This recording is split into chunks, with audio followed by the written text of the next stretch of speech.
এই পৃথিবীতে কিছু মানুষ আছেন যারা শুধু নিজের জন্য বাঁচেন না, তারা বাঁচেন অন্যদের জীবন বদলে দিতে। বাংলাদেশের ইতিহাসে এমন একজন মানুষ হলেন স্যার ফজলে হাসান আবিদ।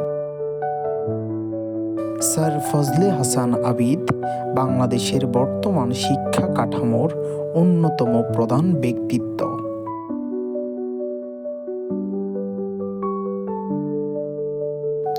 স্যার ফজলে হাসান আবিদ ছিলেন বিশ্বখ্যাত উন্নয়ন সংস্থা ব্র্যাকের প্রতিষ্ঠাতা। তিনি বিশ্বাস করতেন দরিদ্র মানুষ সাহায্যের পাত্র নয়, তারা শক্তিশালী ও সম্ভাবনাময়। এই বিশ্বাস থেকেই তিনি শিক্ষা, স্বাস্থ্য ও দারিদ্র্য দূরীকরণ এবং নারী ক্ষমতায়নের জন্য কাজ করেছেন।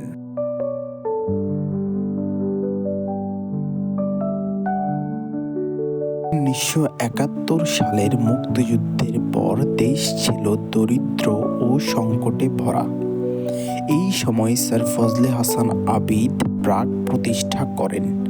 তার লক্ষ্য ছিল পরিষ্কার, মানুষকে সাহায্যের উপর নির্ভরশীল না করে আত্মনির্ভরশীল করে তোলা। আজ ব্র্যাক শুধু বাংলাদেশে নয়, বিশ্বের অনেক দেশে কাজ করে।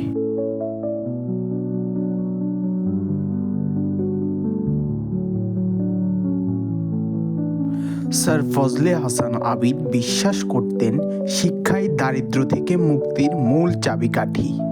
ব্র্যাকের মাধ্যমে হাজার হাজার স্কুল তৈরি করা হয়, যেখানে দরিদ্র ও ঝরে পড়া শিশুরা আবার পড়াশোনার সুযোগ পায়। এই কাজ লক্ষ লক্ষ শিশুর জীবন বদলে দিয়েছে।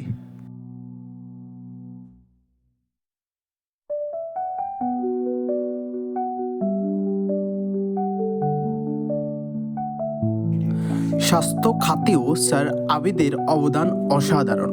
গ্রামের মানুষদের জন্য স্বাস্থ্যসেবা পৌঁছে দেওয়া, মায়েদের সচেতন করা, এসব কাজ ব্র্যাক নিয়মিত করেছে।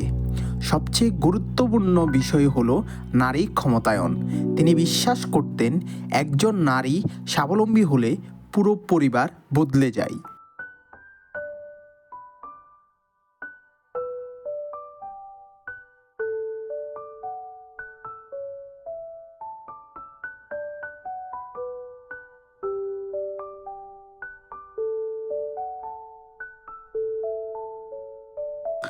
স্যার ফজলে হাসান আবিদের আরেকটি বড় অবদান হল মাইক্রো ফাইন্যান্স ও সামাজিক ব্যবসা।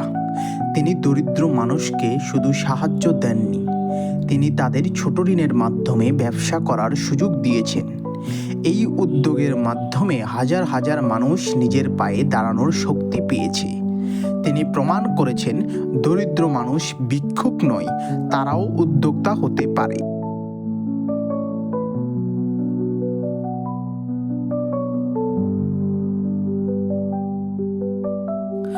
স্যার ফজলে হাসান আবিদকে আমি আমার অনুপ্রেরণা মানি, কারণ তিনি ক্ষমতা বা খ্যাতির জন্য নয়, মানুষের জন্য কাজ করেছেন। তিনি দেখিয়েছেন একজন মানুষ চাইলে নিজের জ্ঞান ও চিন্তা দিয়ে পুরো সমাজ বদলে দিতে পারে। এই চিন্তা ভাবনাই আমাকে গভীরভাবে অনুপ্রাণিত করে।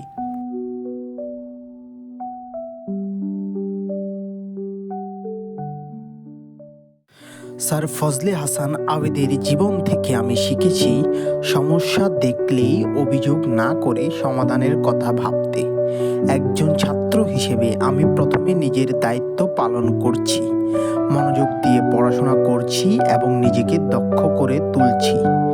স্যার আবিদের মতো আমি বিশ্বাস করি ছোট উদ্যোগও বড় পরিবর্তন আনতে পারে। এই কারণে আমি চেষ্টা করি নিজের জ্ঞান ব্যবহার করে ভবিষ্যতে দেশের মানুষের জন্য কিছু বাস্তব কাজ করতে। স্যার ফজলে হাসান আবিদ আমাদের মাঝে নেই, কিন্তু তার কাজ ও আদর্শ বেঁচে থাকবে। এই কারণে তিনি আমার আইডল, তিনি আমার অনুপ্রেরণা।